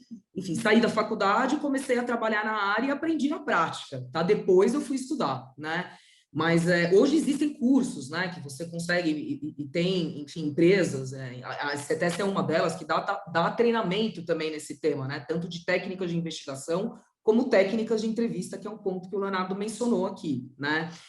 A entrevista, pessoal, acho que, né, já que o Léo mencionou isso, né, só para deixar isso claro aqui, é uma das atividades que a gente tem dentro aí de um leque de atividades num processo de investigação, né? Eu costumo dizer que nada mais é do que você coletar informações por meio de fonte humana, né? Assim como você tem ali, né, a coleta de dados, análise de documentos, análise, enfim, de meios de comunicação e por aí vai. A entrevista nada mais é do que você coletar essas informações por meio de fontes humanas, o que às vezes para a investigação é de extrema valia, né? Porque às vezes você faz ali toda uma investigação, analisa uma série de dados, uma série de informações, às vezes terabytes, né, de quantidade de arquivos, e você não consegue assim chegar numa conclusão. Só quando você vai lá conversar com as pessoas que estão naquele ambiente, com possíveis testemunhas, com a possível vítima, né, a pessoa que sofreu foi vítima de algum tipo de crime, algum tipo de... que a gente, às vezes, consegue elucidar exatamente e trazer aqui detalhes e tudo mais do que aconteceu naquela situação, né? Mas, enfim, assim como tem entrevistas, tem várias outras aqui técnicas e atividades, né, que a gente consegue ter e fazer numa investigação para a gente chegar aqui ao resultado que a gente precisa. Muito bacana, tanto a pergunta quanto a resposta. Para responder, eu vou voltar aqui do que eu falei, que a investigação defensiva para a advocacia serve para tudo, é um tema chiclete. certo? Porque para tudo na advocacia a gente precisa de prova, e a investigação defensiva nada mais é do que turbinar a nossa produção probatória, digamos assim, em termos gerais e grosseiros. Bom, feito esse alerta, eu tenho que dizer que, óbvio que a gente vai ter algumas bases gerais, de base tecnológica, base de entrevista de pessoas, que vai estar, por exemplo, em qualquer área que você for, você vai precisar conversar com pessoas, colher essa informação de fonte humana, né? Você sempre vai precisar, obviamente, de recursos tecnológicos, seja qual for o fornecedor, o recorte que você quiser dar, né? Então, alguns temas são bem transversais, sim. Só que aí eu vou chamar uma especial atenção para o recorte, né, a segmentação do seu trabalho. Pelo que eu entendi, eu não me lembro o nome da pessoa que fez a pergunta, me perdoe em delicadeza, Leonardo, se puder me lembrar de qual foi Foi a Gabriela e o Christian, os dois que fizeram as perguntas. Certo, estou na da Gabriela ainda. Então, a Gabriela, pelo que eu entendi, ou atua ou quer atuar com fraudes, né? Então, com fraude a gente vai ter quase sempre, vai ter uma recorrência ali de demandas, né? Então, por exemplo, o trabalho com um contador, com a perícia contábil, vai ser algo recorrente. Isso aí é algo que a gente tem que reconhecer. E aí, essa roupagem mais complexa, né, dos vieses econômico, financeiro, enfim, se você tiver um contato, digamos assim, num fluxo de informação e de comunicação bom, com um contador, com um grupo de contadores para a sua área, é excelente. Você não precisa dominar a matéria, óbvio, de contabilidade, você não vai fazer outra faculdade para poder fazer a perícia no lugar do perito. Mas para você ter o tirocínio de identificar, né? Eu digo que a gente tem 3 limitações na investigação defensiva. A limitação normativa, que é uma regra absoluta, uma premissa básica. A limitação orçamentária, né? Que é compatibilizar o orçamento disponível com a demanda do caso, a necessidade do caso concreto. E a limitação cognitiva, que eu coloco dessa forma, porque eu enxergo no viés da criatividade, né? O tirocínio do advogado fazer tempestivamente aquilo que precisa ser feito com o orçamento disponível. Isso aí é o que você precisa ter uma prévia, digamos assim, um prévio conhecimento de ciências contábeis, de engenharias, enfim, seja qual for a área do saber que seja digamos assim, a estrutura do seu litígio que está sendo lidado ali naquela situação, né? E isso você precisa entender minimamente para poder dialogar com o seu perito. Primeiro, identificar que naquela situação você pode fazer isso, isso, isso, isso e isso, e depois saber transparecer para o profissional que vai lhe auxiliar, para a empresa que vai lhe auxiliar o que você quer. E monitorar esse, digamos, desenvolvimento do trabalho que vai ser feito até a entrega do último achado, né? Você não precisa ser um perito da contabilidade para fazer a perícia no lugar do perito, mas você precisa ter uma base ali mínima de um conhecimento para poder primeiro enxergar que aquilo é viável e depois viabilizar a execução desse trabalho. Então, óbvio que a gente não pode estudar tudo de tudo, né? Mas com um recorte bem dado, né, a gente consegue contemplar outros saberes que não o jurídico, para poder ter essa visão mais holística, né, de acordo com cada área. E aí, com relação à condução coercitiva, não, né, o objetivo não é transformar a advocacia numa nova polícia, pelo menos a priori a gente não tem essa possibilidade, a gente não tem coercibilidade, né, até o novo CPP, por exemplo, poderia trazer alguma coisa, eu acho que dificilmente passaria no Congresso Nacional, e nem sei se seria desejável, na verdade, para a advocacia ter esse poder em mãos, mas situações outras, como, por exemplo, o CPP de 41 tem, desde a sua redação originária, a possibilidade das partes representarem por busca e apreensão criminal, né? Inclusive com a linha específica que prevê, lá, salvo engano, H ou AG, que prevê a busca e apreensão criminal com finalidade de recuperar provas da defesa, que provem a inocência do acusado, né? E aí eu pergunto a vocês, quantos de vocês já fizeram, quais experiências a gente teria aqui nesse grupo, de buscas e apreensões que vocês representaram e o Estado foi lá cumprir a seu pedido, né? Isso aí está desde 1941, mas talvez a nossa, digamos assim, regra geral de uma cultura de gabinete da advocacia não fez isso se transformar numa prática, né? Mas isso aí, enfim, é algo que exige uma mudança de postura e de mentalidade. Talvez não seja nem uma mudança normativa o que a gente precisa, porque existem muitos dispositivos que a gente tem à disposição que podem usar, que podem dar suporte à nossa atividade, né? Eu poderia citar a Lei de Registros Públicos, a Lei de Cartórios, a Lei de Acesso à Informação, Marco Civil da Internet, o que mais? Lei Geral do Detetive Particular. No CPP antigo, a gente tem a figura lá do artigo 14, óbvio que tem a teoria da canalização, fica restrito a arbitrariedade, eu gosto de chamar, acho que acima de discricionariedade é uma arbitrariedade, o que o delegado diz que vai fazer ou não vai fazer, que na verdade não faz nada no final das contas, né, em regra. Salvo se você estiver representando a vítima, aí você tem uma chance. Mas aí você tem o artigo 14, desde 1941, você tem o assistente de acusação, desde 1941, que, enfim, demanda uma proatividade, né, para representar os interesses da vítima, que é quase um tabu na advocacia criminal, não sei porquê, uma atividade tão valorosa quanto, né, a atividade defensiva em si. A gente tem a reforma de 2008, que trouxe o assistente técnico para todo o procedimento como ordinário. A gente teve a reforma do júri, que trouxe a absolvição sumária, na verdade, do procedimento como ordinário, que a gente pode, portanto, e que quase nunca utiliza, e talvez por isso a gente quase nunca vê absolvições sumárias, porque a resposta à acusação é, no mais das vezes, genérica. Ela não fez um trabalho ali defensivo, que, inclusive, aí eu me lembrei de um ponto interessante. Não sei se tem muita gente aqui que faz júri, mas um tema, né, importante como um todo para a advocacia criminal. Na proposta, de novo, retomando a minha viagem lá, a leitura do avião, de novo lá no relatório de João Campos, a gente tem uma mudança significativa no júri que não vai ser mais bifásico, segundo essa proposta. A gente vai ter um período, igual como é no geral na Itália, no procedimento do processo penal italiano, que a gente vai ter, depois da denúncia, 60 dias, o prazo da nossa resposta à acusação vai ser 60 dias para viabilizar a investigação defensiva. E aí, se não for absolvido sumariamente ou impronunciado, o sujeito já vai diretamente para o tribunal do júri. Uma mudança interessante. Não tem uma opinião formada ainda, mas uma mudança interessante. E aí, só para complementar essa curiosidade, no tribunal do júri agora vai ser inserido um período intermediário entre o fim dos debates e a aquisitação, que vai ser até 1 hora para debate dos jurados. E aí, ao que me parece, eles vão exigir unanimidade. Ao que me parece, na minha leitura. Eu fiz uma leitura rápida, mas, enfim, são mudanças interessantes, é algo que está na pauta do dia hoje, né? Eu acho que por isso vale a pena a menção aqui. Mas não, a gente não pode fazer condução coercitiva, tá? E aí, para finalizar a pergunta, a resposta, melhor dizendo, Christian, quanto mais zelo, técnica e profissionalismo você transparecer, maiores as chances daquela testemunha comparecer espontaneamente para prestar qualquer tipo de informação.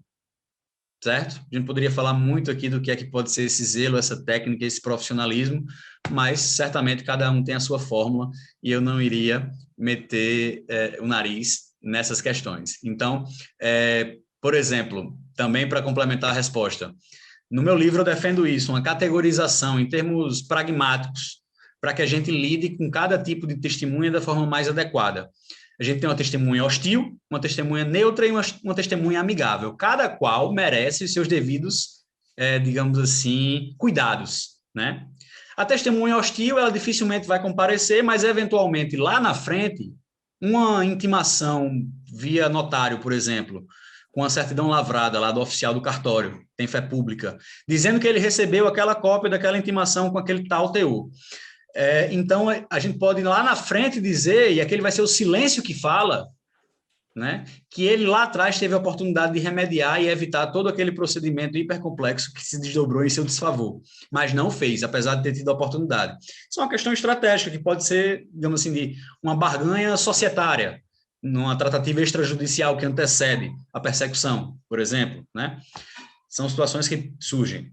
E aí, outra situação é com a testemunha neutra, aquela que não tem nada nem para ajudar e nem para atrapalhar, é um terceiro imparcial, né? Com essa pessoa, você já pode ter um rigor menor, até na intimação, você pode mandar uma carta com aviso de recepção, por exemplo, que é regulada probatoriamente falando no novo CPC, e tem aquela amigável, né, que você sabe que ela vai ali até mentir para tentar ajudar no que ela acha que seria uma ajuda, né, que tem uma relação ali direta com a causa. Então, você também, você pode, enfim, num mero contato, certificar na chegada no escritório, né, todas elas, obviamente, sendo advertidas que não deveriam, ou não necessariamente deveriam estar ali, que elas têm a opção de se calar total ou parcialmente, que ela tem a opção de estar acompanhada de um advogado e ou de uma pessoa de sua confiança, né. Eu aconselho fazer sempre o registro audiovisual, que acaba trazendo uma fidedignidade muito maior, e aí complementando com a colheita dessa parte documental, de consentimento, de comparecimento voluntário, ciência das garantias, enfim, que complementam também o ato, né? De uma forma geral é isso. Espero ter respondido. Muito bom. Obrigado. Acho que temos mais pergunta aí, Léo? Temos. O Christian fez o sinal aqui de que foi respondido. Acho que a Gabriele também teve aí uma aula dos skills que precisam ser desenvolvidos, né? Você tem que ter essa multidisciplinariedade, interdisciplinariedade para poder enxergar melhor quais são os formatos de se realizar a investigação defensiva. O Augusto fez algumas perguntas aqui, ele está ali acompanhando a gente também, acho que a pergunta dele diz o seguinte: é possível a aplicação da investigação defensiva junto aos processos administrativos de trânsito, processos administrativos em desfavor de funcionários públicos, policiais civis, policiais militares, e também o Christian, complementando, tinha feito se poderia ser feita a investigação na Justiça do Trabalho, para auxiliar as teses e as estratégias, né? Acho que tanto a Daniela quanto o Gabriel podem explicar isso para a gente, como eles enxergam essa questão. Eu vou me atravessar e dar a resposta mais objetiva possível. Tem uma figurinha no WhatsApp que responde isso, é sim para tudo, que eu coloco lá. Então, vai servir para tudo na advocacia, seja qual seja a demanda, né? A gente falou aí nesses exemplos, todos eles da esfera do administrativo sancionador, né? Pode ser sim, mas até no civil você pode usar, na esfera trabalhista você pode usar. Você pode fazer isso, né, para catalisar a atuação em qualquer que seja a área da advocacia. Qualquer que seja, qualquer pergunta que venha nesse sentido, a resposta vai ser sim. Serve sim. Mesmo porque a gente tem, falando aqui em direitos humanos, da comissão que eu represento, você tem um acesso às autoridades, você tem o direito de petição e de recorrer ao Poder Judiciário, em última instância, para alterar essas decisões dos processos administrativos e apresentar os elementos que subsidiam a sua tese, a sua estratégia, né? Não obstante o provimento fale expressamente, acho que isso é uma das razões que geram a dúvida, o provimento fala expressamente ali em atividades de natureza investigatória exercida por advogados em qualquer fase da persecução penal, acho que gera um pouco dessa confusão, mas a Daniela aqui, eu sei que ela faz muitas dessas investigações para questões trabalhistas, vamos caminhando para encerrar aqui também pelo avançar do horário. Acho que as perguntas, de certa forma, foram respondidas também, né? A do Augusto. Estava mencionando, Léo, desculpa te interromper, estava mencionando a questão da justiça trabalhista, né? E da questão enfim, só fazendo uma observação, até você estava puxando um gancho aí realmente para eu contar um pouco da experiência nesse tema, né? A gente conduz realmente bastante investigação, mas mais no sentido de encontrar elementos ali que subsidiem os clientes a darem uma justa causa, né? Então, eu acredito que a investigação defensiva, nesse caso, poderia ser utilizada aí para um advogado, até mesmo, né, Gabriel, me corrija se eu estiver errado, mas até mesmo ali para tentar reverter uma justa causa, ou enfim, para situações que envolvam esse tipo de questão, né?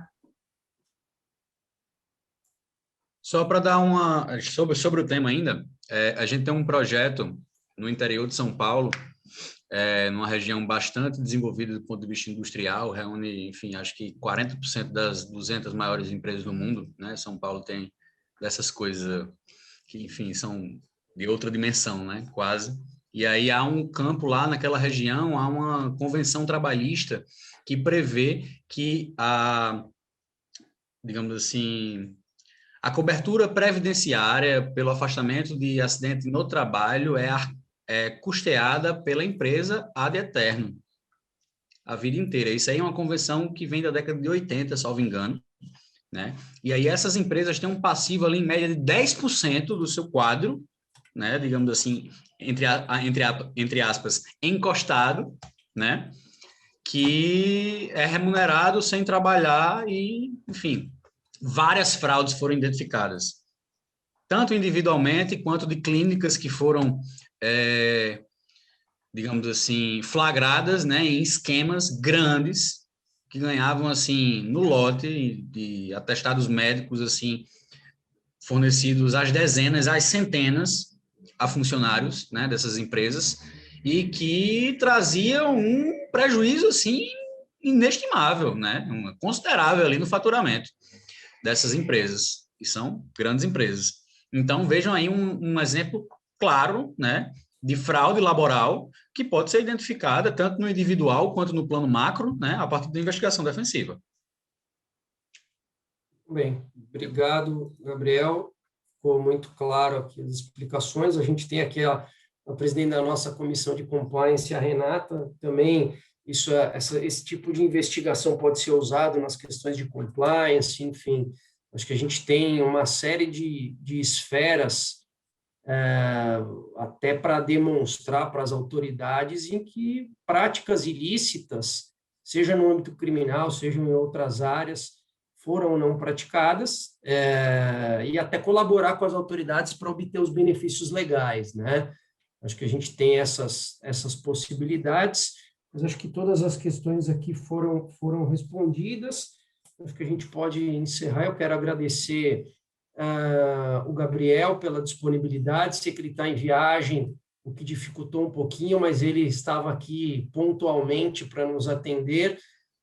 Suas explicações foram muito boas para a gente, colaboraram bastante para que a gente tenha uma nova percepção sobre a advocacia. A Daniela também, com quem eu já conheço e trabalho há bastante tempo e nos auxilia em alguns trabalhos no escritório e conduz, e mais algumas vezes ela encabeça as investigações e a gente que só dá uns pitaquinhos aqui e ali, e tem bastante técnica para isso. Acho que foi muito importante a sua participação. É um prazer sempre estar com vocês, com o Tiago, com o Rafael. Esperamos ter respondido todas as perguntas. E passo a palavra aqui para o Tiago para o encerramento final. Obrigado a todos. Obrigado. Peço desculpas pelo problema técnico novamente. Eu não sei o que houve, mas já está tudo certinho. Tranquilo. Obrigado, Léo. Eu gostaria de agradecer também a Daniela, dizer que foi um prazer conhecê-la, mesmo que virtualmente, mas, de qualquer sorte, eu agradeço muito aí pelas suas colocações, trouxe muita coisa bacana para a gente. Agradecer ao Gabriel também pela disponibilidade, sei que a agenda aí é complicada, mas graças à tecnologia, né, Gabriel? Como é que a gente conseguiria trazer você de Natal para São Paulo assim com tanta facilidade, né? Então, agradeço a sua disponibilidade mais uma vez. Queria deixar também um agradecimento especial à Renata Andrade, que está aqui conosco. Ela é presidente da Comissão Anticorrupção e Compliance, uma comissão também extremamente que faz muito trabalho, enfim, uma comissão que traz muitas coisas e o trabalho de investigação defensiva com certeza vai ser tratado e abordado também pela comissão dela, tenho certeza disso. Agradecer ao Rafael também pela disponibilidade, mesmo com o problema técnico aqui, acho que nós conseguimos abordar e responder quase todas as perguntas, e eu dou por encerrado aí a palestra, o evento, e mais uma vez agradecer a todo mundo. Obrigada, pessoal. Um abraço aí a todos. Forte abraço, pessoal. Contem comigo. Parabéns mais uma vez pelo evento. Obrigado. Tchau, pessoal. Tchau, boa noite. Obrigado, boa noite a todos. Agora eu vou encerrar mesmo.